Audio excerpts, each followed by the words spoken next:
Je travaille beaucoup sur la cyclicité. Et la cyclicité, pour moi, c'est avant tout, au fond, au bout du compte, l'alternance entre l'unité et la multiplicité. C'est ce que j'ai exposé déjà en 1976 dans mon livre fait pour l'astrologie.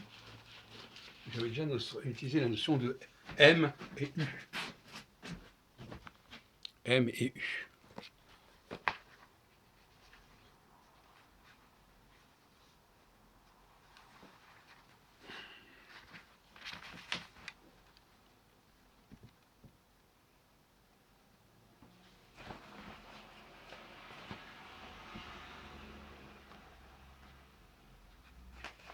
Et donc, effectivement, c'est un même processus, en réalité. L'unité est en dialectique avec la multiplicité. Ce qui est multiple devient unique, et ce qui est unique revient à la multiplicité. Donc monothéisme et polythéisme ne seraient que les deux faces d'une même médaille, au fond, quelque part. Une société, la même société, à un certain moment, se présenterait sous sa forme de multiplicité, et à un moment sous son aspect de l'unicité, d'unité. Il n'y a pas d'opposition, il y a une alternance. Et finalement, il y a aussi, ce qui est vrai pour les dieux est vrai pour les hommes aussi.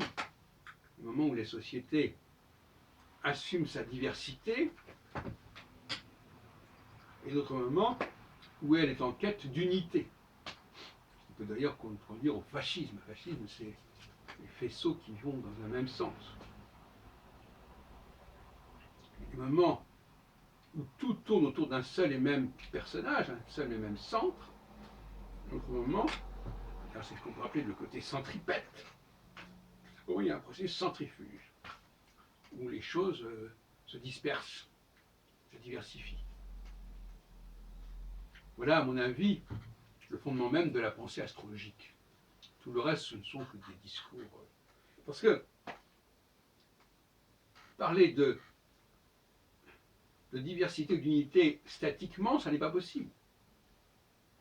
Il y a toujours un passage de l'un à l'autre, dans les deux sens. Involution, évolution, etc. etc. Cela dit, comme l'a montré Gauquelin, il y a une diversité horizontale, il y a des diversités professionnelles qui existent, qui se manifestent. Je ne reviens pas là-dessus. Les naissances qui se font à un moment qui correspond à la nature de l'enfant. Mais ça n'a rien à voir avec le thème natal dans sa globalité. C'est une chose extrêmement simple. Un certain type planétaire, voilà, un type planétaire, c'est pas le thème natal.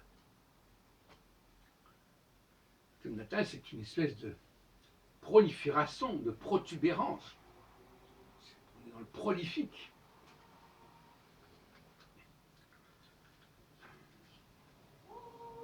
Il y a ce que j'appelle une pléthore d'inflation, une inflation des signifiants, des notions, des concepts. D'ailleurs, je me souviens d'une formule d'André Barbeau qui m'avait beaucoup amusé à l'époque, dans Deux clés de la psychanalyse et de l'astrologie.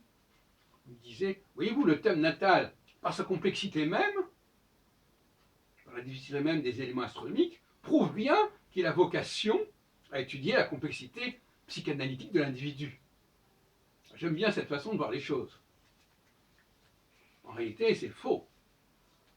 Parce que justement, l'astrologie n'a aucune obligation à englober, à embrasser et à donner sens à tout ce qui existe au niveau astronomique. Il faudrait poser le problème à l'envers. Qu'est-ce que l'homme? Quels sont ses besoins? Et qu'est-ce qu'il va utiliser du cosmos par rapport à ses besoins? Et non pas, qu'est-ce que le cosmos? Et qu'est-ce que le cosmos va nous dire de l'homme?